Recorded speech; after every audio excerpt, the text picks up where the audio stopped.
Good afternoon, ladies and gentlemen.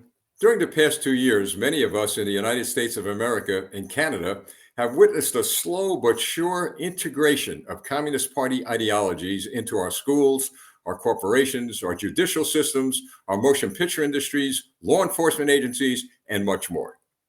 Sadly, there are many political leaders in the United States of America and Canada who have embraced these ideologies to the point that the freedoms, liberties, and individual rights of the people are being eliminated and replaced with tyrannical executive orders and government overreach, thus violating each nation's Bill of Rights.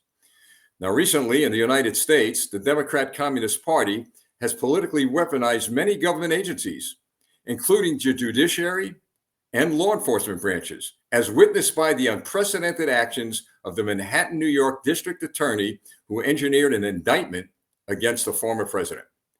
Now, in my view, the district attorney is acting as a tool for the Communist Party in an effort to open a path directly to the doorsteps of Americans who embrace a conservative agenda that represents freedom, liberty, and individual rights.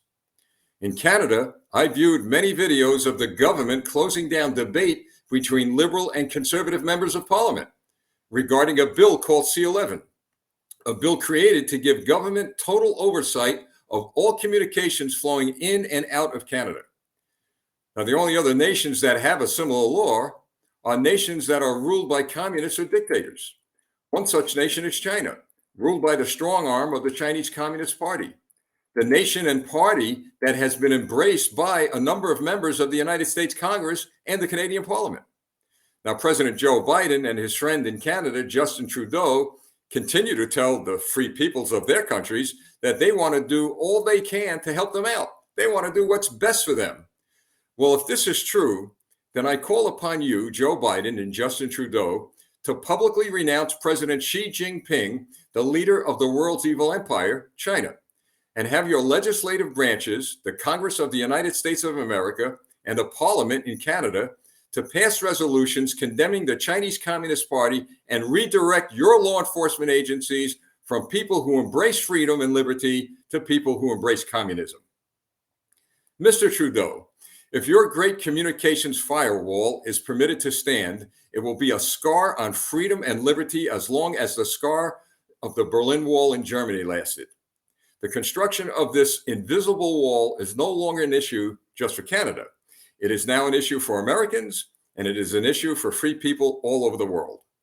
As President Reagan asked Soviet leader Mikhail Gorbachev to tear down the Berlin Wall, millions of people, no doubt in my mind, would send you, Mr. Trudeau, a similar message. Tear up C-11.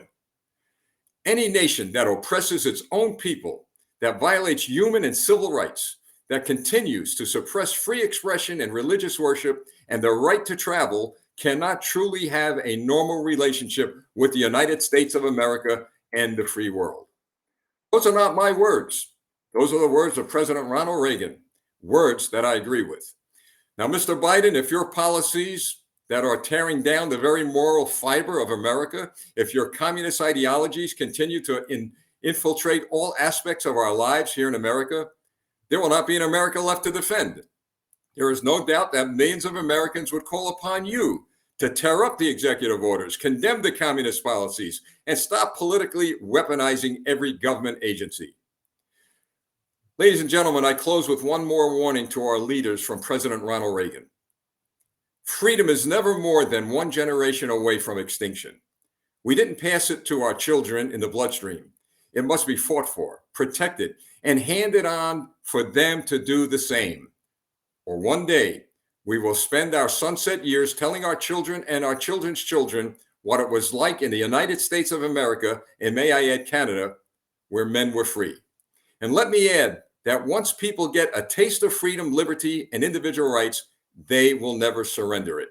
They will fight to their last breath within the framework of the laws of our lands to defend what God has given them, the gifts of freedom and liberty. Let us all sing that song, Let Freedom Ring. Thank you, and God bless you all. I'm Lieutenant Stephen Rogers.